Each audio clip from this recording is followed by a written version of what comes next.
Hello and welcome to week 7 for classroom assessment.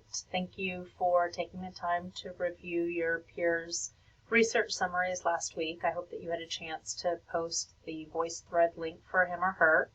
And then also this week I will be reviewing those. So as I said in the email I sent on Thursday, you can post your research summary into the Dropbox or just leave it in the Google folder.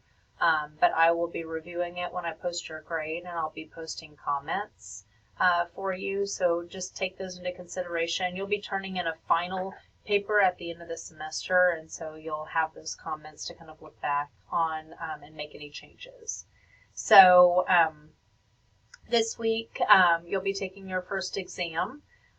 So when you go to the Chapter 7 folder, you will see the exam review document, and it just details information about the exam, what particular concepts you need to review and study, and how long you have for the exam, and other information about the exam itself. So be sure to review that. There is an opportunity for extra credit. It's posted at the end of the review document. So if you have any questions about the exam or information or anything's unclear, then just post that to the class discussion board, and I'm happy to answer that for everyone. And then you'll go to exam 1 here to begin your exam. So also due this week is your assessment portfolio that I hope you've been working on throughout the semester, or at least these last couple of chapters.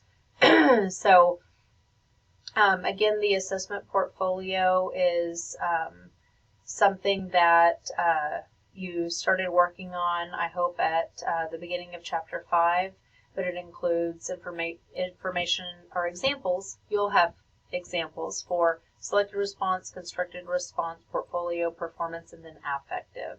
So there are a couple of examples here.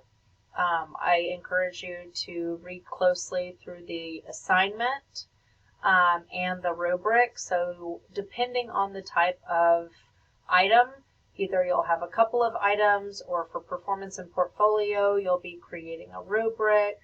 And then affective, you'll have a couple of items, and then you also need to have at least 2 of your items be in the form of technology types of assessments. So as you're working on this and completing it, make sure it's uploaded into a PDF before you place it into the Dropbox, so that I can be sure that I can review it correctly.